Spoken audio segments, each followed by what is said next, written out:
धर्म को ग्रहण करने के पूर्व हमें लक्षण की समीक्षा कर लेना चाहिए, लक्षण को जान लेना चाहिए, जिससे हमसे भूल ना हो, इससे हमसे धोखा ना हो जाए। जैसा अनादिकाल से चल रहा है, आगे ऐसा नहीं चलाना चाहते।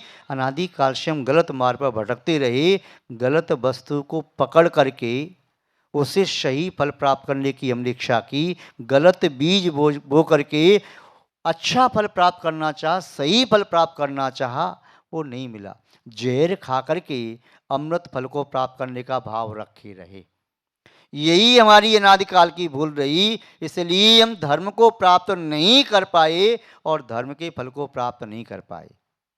हमारे साथ और भी जीव थे, उन्होंने लक्षण को जान करके धर्म को पहचान लिया, अपनी आत्मा में धारण किया और वे सामान्य केवली व तीर्थंकर केवली बन करके मोक्ष चले गए। भी आज सिद्धालय में विराजमान हैं, हम आज यहीं बैठे। हमारे साथ वे त्रिंच अवस्था में घूमते रहे, हमारे साथ भी देव अवस्था में, नारकी अवस्था में, मनुष्य अवस्था में रही, किंतु हमने धर्म को स्वीकार नहीं किया, धर्म के लक्षण को स्वीकार नहीं किया और धर्म को अंदाज से ग्रहण कर लिया। जो मन को अच्छा लगा सो ग्रहण कर लिया, किंतु धर्म के लक्षणों को नहीं जाना। इसलिए आज आवश्यकता है हम धर्म के लक्षणों को जान लें, धर्म की क्या विशेषता है। आप लोक व्यवहार में भी कोई वस्तु के बारे में चर्चा करते हो तो सामने वाला पूछता उसकी विशेषता क्या है, और आप विशेषता कह देते हैं तो सामने वाला संतुष्ट होता है। बोले बर्फ, बर्फ क्या है? वो ठंडी होती है। वो बर्फ देखा नहीं आपने, उसको आप छुआओगे, हाँ बर्फ है। यदि उसे ठंडक नहीं है, वो सफ़ेद टुकड़ा है, ऐसे ही बर्फ जैसा लग रहा है, अरे तो क्रिस्टल है, बर्फ नहीं है। क्यों? जो बर्फ का लक्षण है शीतलता, उसमें ठंडापन है ही नहीं। यदि कोई कहीं अग्नि, उसका लक्षण उष्णता है। यदि कहीं अग्नि का चित्र बना हो और दूर से आपको दिखाई दे रहा है अग्नि की लपटें दिख रही हैं ऊपर उठती हुई, और आपने जाकर के देखा वो तो चित्र जैसा है, उसमें तो उष्णता है ही नहीं, तो वो अग्नि नहीं। ऐसे ही कोई मीठा है, मिठाई, उसमें मिठास है तब तो मीठा है, और मिठास नहीं है तो मीठा नहीं। पुष्प, सही की गंध है तो पुष्प है, नहीं तो प्लास्टिक के पुष्प हो सकते हैं। फल, यदि सही के फल हैं, वह खाने के योग्य हैं, वृक्ष पर लगे हैं या वहाँ से व्यक्ति ले आया तो ठीक है, अंतः प्लास्टिक के ही तो उनको खाया नहीं जा सकता। ऐसे ही धर्म केवल पुस्तक का नहीं होता। लक्षण पुस्तक में नहीं देखना, शास्त्र में नहीं देखना, लक्षण केवल कान से नहीं सुनना, ध्यान से सुनना है और उन लक्षणों को अपनी आत्मा में प्रकट करना है। बाहर से कहीं से छीन के नहीं लाना, चोरी करके नहीं लाना, लूट करके नहीं लाना। वह लक्षण जो आत्मा का धर्म है, वह लक्षण भी आत्मा में प्रकट होगा। धर्म बाहर से छीनने की वस्तु नहीं है। यह धर्म या धर्म का लक्षण चोरी करके नहीं मिलता, छीन करके नहीं मिलता, लूट करके नहीं मिलता, भेंट में नहीं मिलता, वसीयत में नहीं मिलता, या किसी को दबाव दे करके प्राप्त नहीं किया जा सकता, बंटवारी में नहीं मिलता कि पिता के पास धर्म था, हम दो भाई हैं, आधा आधा धर्म बांट लें। यह धर्म तो स्वभाव से प्रकट किया जाता है। उत्तम, क्षमा आदि जो लक्षण हैं, ये आप चाहें कि मुनि महाराज जी हमें अपना धर्म दे देंगे, हमें प्राप्त हो जाएगा। मुनि महाराज जी आपको अपनी आत्मा में प्रकट करने की विधि बता सकते हैं, अपना स्वभाव लक्षण धर्म आपको नहीं दे सकते। कोई भी विद्वान और कोई भी शास्त्री और कोई भी सयाना और कोई भी विवेकी व्यक्ति अपनी आत्मा के गुण को आपको नहीं दे सकता। आपको विधि बता सकता है। आप भी अपनी कषायों को शांत करें तो आपके चित्त में एक एक लक्षण प्रकट होता चला जाएगा। महानुभाव, धर्म के प्रथम लक्षण उत्तम क्षमा, धर्म के संबंध में थोड़ी सी चर्चा कर लेते हैं। उत्तम क्षमा धर्म की चर्चा क्यों करनी है? उत्तम क्षमा धर्म की चर्चा हम करेंगे तो वह चर्चा हमारी चर्या में आ जाएगी। हमें उत्तम क्षमा धर्म की चर्चा करनी है। उत्तम क्षमा धर्म कथनी नहीं करनी है, वह करनी का विषय है, केवल कथनी का विषय नहीं है। और चर्चा करते करते जीवन में चर्या आती है, चिंतन बनता है। आप जैसी चर्चा करते हैं वैसा चिंतन बनता है, वैसी आपकी चर्या होने लगती है। यदि कोई व्यक्ति अपने श्रीमुख से अपशब्द कहता है, गाली गलौज करता है, तिरस्कार अपमान के वाक्य कहता है, निंदा चुगली के वाक्य कहता है, तो उसका व्यक्तित्व वैसा ही बन जाता है। और कोई महानुभाव अपने श्रीमुख से इष्ट मिष्ट शिष्ट प्रिय हितकारी वचन बोलता है, तो उसकी चर्या भी वैसी हो जाती है, उसका चिंतन भी वैसा हो जाता है। इसलिए उत्तम क्षमा धर्म की चर्चा करनी है, क्योंकि उत्तम क्षमा धर्म हमें चर्या में लाना है, अपनी करनी में लाना है, अपनी आत्मा में प्रकट करना है। ले आइए, कौन मना करता है? मना तो कोई नहीं करता, किंतु उत्तम क्षमा धर्म का जो शत्रु है वह क्षमा को प्रकट नहीं होने देता। हमारी चेतना की भूमि पर उत्तम क्षमा धर्म का हम बीजारोपण करें तो अंकुर आने के पहले ही वह अंकुर भूमि के बाहर आ नहीं पाता, टूट जाता है। क्यों? क्योंकि उस भूमि पर, चेतना की भूमि पर बहुत मोटी क्रोध की शिला रखी है, उस शिला को पार करके उत्तम क्षमा का अंकुर आ नहीं पा रहा, टूट जाता है। और अंकुर एक बार टूट गया तो पुनः उस बीज से वृक्ष पैदा किया नहीं जा सकता। पुनः प्रयास करो। हमारे चित्त में उत्तम क्षमा धर्म का शीतल झरना झरे, मंद सुगंध बयार वही, शांति का अनुभव करें, तो उसके पहले क्रोध आकर के धमक जाता है और हमारे चित्त के कानन को वह जला देता है। अग्नि की लपटें उठने लगती हैं क्रोध के मारे। क्षमा तो पास में आती ही नहीं, दूर भाग जाती है। बिट पुरुष के पास सती स्त्री नहीं आती, ऐसे ही क्रोध जैसे दुष्ट आशय वाले बिट पुरुष के पास उत्तम क्षमा भटकती नहीं। जैसे शीलवान कुलंगना बिट पुरुष को, अभद्र पुरुष को, दुष्ट पुरुष को देख करके अपने शील की रक्षा करने के लिए अपना बचाव करती है, ऐसे ही जहाँ क्रोध नहीं होता है, जहाँ पर विवेक नहीं होता है, वहाँ पर क्रोध का साम्राज्य होता है। क्रोध जैसे दुष्ट साम्राज्य के राज्य में उत्तम क्षमा रूपी कुलंगना रहती नहीं, वह उस देश को छोड़ करके भाग जाती है। देख लीजिए, अपनी चेतना के इस देश में क्रोध का साम्राज्य रखना है, अविवेक का साम्राज्य रखना है कि आपको उत्तम क्षमा की इबादत करनी है, उत्तम क्षमा के मंगल गान करने हैं, उत्तम क्षमा की अमृत में वर्षा करनी है। आपकी चेतना का स्वभाव तो उत्तम क्षमा धर्म को, लक्षण को, गुण को प्राप्त करना है। यदि इसे प्राप्त नहीं करोगे तो आप अपने स्वभाव को प्राप्त न कर पाओगे।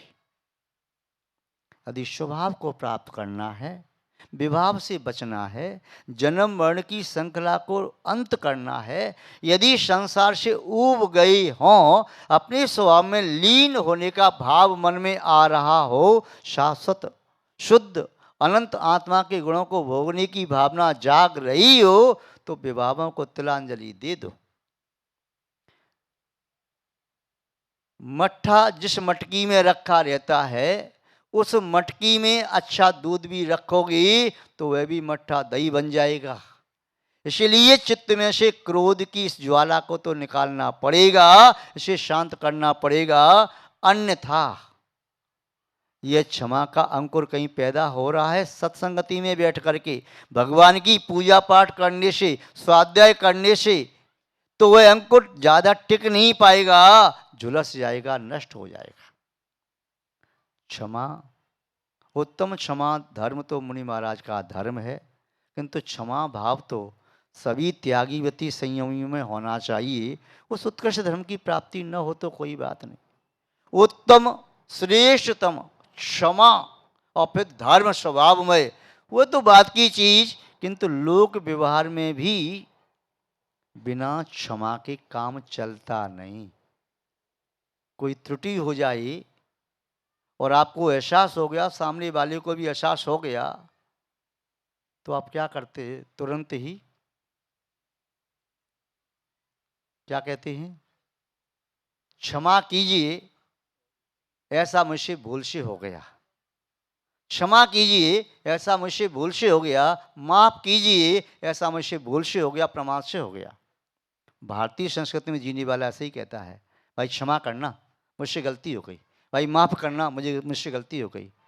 पाश्चात्य संस्कृति का प्रभाव है तो वे क्या कहते हैं, सॉरी कहते तो हैं, किंतु जो आनंद क्षमा शब्द के कहने में आ रहा है, जो आनंद माफी मांगने में आ रहा है, वह आनंद सॉरी शब्द कहने में नहीं आ रहा, उसके साथ वो अनुभूति नहीं आती। यदि आप राग मिश्रित गाने सुनते हैं और जो जो राग के शब्द हैं उन्हीं से गाना बनाया हुआ है, यदि उन शब्दों को चेंज करके दूसरे शब्दों में पढ़ें, दूसरी चाल में पढ़ें, तो आपके मन में राग उत्पत्ति नहीं होगी। पूजा, आप पूजा की लय में पढ़ें, शांति से पढ़ें तो आनंद आता है। पूजा को कहीं कविता जैसा वीर रस में पढ़ेंगे तो पूजा में मन नहीं लगेगा। ऐसे ही आप लोग भी यदि उत्तम क्षमा किसी से मांगते हैं ना, तो केवल शब्दों से नहीं कहना है, मन में भाव भी क्षमा का आना चाहिए। और क्षमा मांगते समय आपको ये गिल्टी फील होना चाहिए, अपने अपराध का बोध होना चाहिए। तो अपराध का बोध होता है तो फिर हाथ जुड़ जाते हैं, भैया मुझे क्षमा करना, मुझसे गलती हो गई। और ये यदि आपकी क्षमा की प्रक्रिया है, हाथ जोड़ करके और विनम्र शब्दों में सरल दृश्य मांगते हो, तो सामने वाला पानी पानी हो जाता है, क्षमा कर देता है। कितनी बड़ी गलती भी हो तो क्षमा कर देता है, महान भाव। किंतु जहाँ औपचारिकता निभाई जाती हैं, तो औपचारिकता निभाने से संसार का व्यवहार तो चल जाता है, किंतु सुखद जीवन का निर्वाह नहीं होता। जीवन सुखद नहीं हो पाता, वह जीवन भी औपचारिक हो रहता है। क्षमा करने से और क्षमा मांगने से क्या होता है, जिसने क्षमा मांग लिया और सामने वाला क्षमा नहीं करे, तो क्षमा नहीं करे, कोई बात नहीं, आपके क्षमा मांगने से वह नहीं बदली, अपनी कसाई को नहीं भी छोड़ी, तब भी कोई हर्ज नहीं। वह बदली या न बदले, किंतु आपके क्षमा मांग लेने से आपका भविष्य जरूर बदल जाएगा, दुखमय से सुखमय हो जाएगा। क्षमा आपने मांग ली, सामने वाला क्षमा न करी तो कोई बात नहीं, सामने वाला क्षमा करी या न करी, आपके चित्त में क्षमा का भाव आ गया तो आपका चित्त क्रोध की अग्नि से झुलसेगा नहीं, जलेगा नहीं, आपको शांति मिलेगी। और क्षमा मांगता वही है जिसमें औदार्य भाव हो, सत्व भाव हो, विनम्रता का भाव हो, विवेकशील हो, गुणों की राशि का पुंज जिसके अंदर वृद्धि को प्राप्त हो रहा है, वही क्षमा मांग सकता है। उसी के हाथ जुड़ पाते हैं। और जो अपनी दोनों हाथों को जोड़ना जानता है, वह पूरे विश्व को जोड़ने में समर्थ हो जाता है। घर परिवार में भी यदि हाथ जोड़ना जानते हैं तो आपका परिवार कभी आपसे बिखर करके अलग नहीं होगा। बेटा माँ बाप के सामने हाथ जोड़ दे, बहू सास ससुर के सामने हाथ जोड़ दे, या आवश्यकता पड़ जाए तो सास ससुर भी अपने बेटे या बहू से हाथ जोड़ लें, गलती हुई है तो क्षमा मांग लें, तो परिवार कभी बिखरेगा नहीं। ऐसा नहीं है कि गलती बड़ों से नहीं होती, बड़ों से गलती होती है, किंतु बड़े उस गलती को छुपाने की कोशिश करते हैं और ये मानते मैं बड़ा हूं, मैं कैसे हाथ जोड़ूं, मैं कैसे सॉरी कहूं, मैं क्षमा कैसे मांग सकता हूं। यही केवल भाव पूरे परिवार को बिखेर देता है, तिनका तिनका अलग हो जाता है। पहले गांव देहात में छप्पर होते थे घास फूस के, उनको बांधने के लिए रस्सी से बांधा जाता था या अरेर की लकड़ी को भिगो करके उसमें ऐंठ दे करके बांध देते थे। जब सूख जाती थी, टूट जाती थी, तो वह छप्पर बिखर जाता था। ऐसे ही जिनके पास इतना साहस है कि अपनी गलती की क्षमा मांग सके, वह परिवार कभी बिखरेगा नहीं, वह परिवार हमेशा बना रहेगा।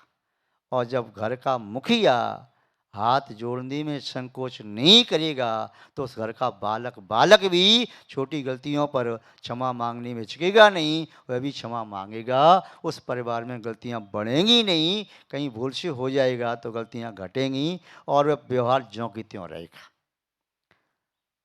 परिवार का मुखिया जो पूरे परिवार को बांध के चलता है, यद्यपि वह सबको अखरता तो है, क्योंकि कागज के पृष्ठों को बांध करके चलने वाली वह आलपिन वह सबको चुभती है। ऐसी घर का वह मुखिया जो सबको बांध के चलता है वह सबको चुभता है, किंतु वह केवल चुभ नहीं रहा, दूसरी अपेक्षा से देखो तो वह पिन की तरह से काम करने वाला घर का मुखिया या समझदार व्यक्ति अपने हृदय से लगा करके हर पृष्ठ को रखे हुए है, सबको स्पर्श कर रहा है, सबको टच करता है। ऐसे ही घर का मुखिया सबके हित का ख्याल रखता है। महान भाव, आपके अंदर क्षमा की भी शक्ति है और क्रोध की भी शक्ति है, शक्ति का दोनों रूप है। आपके पास दीपक है, जलता हुआ दीपक, उस जलते हुए दीपक को अपने घर को भी जलाया जा सकता है और जलते हुए दीपक को अंधकार में रख करके मार्ग भी प्रशस्त किया जा सकता है। क्रोध पेट्रोल की बर्तन की तरह से है और क्षमा जल के बर्तन की तरह। आपसे कोई व्यक्ति जब शब्द कहता है और आप आग बबूला हो जाते हैं तो समझिए आपने सामने अग्नि के कुंड में कूदने के पहले पेट्रोल डाल दिया, उसमें आप गिर पड़े। और यदि सामने वाले ने कुछ कहा, सामने वाले के शब्द आपके लिए अग्नि जैसे प्रतिभाषित हो रही हैं और आपने क्षमा का जो पात्र है उड़ेल दिया तो आग बुझ गई, आपका बाल बांका नहीं हुआ, आप बिल्कुल सुरक्षित रह गए और सामने वाले की भी हानि नहीं हुई, क्षति नहीं हुई।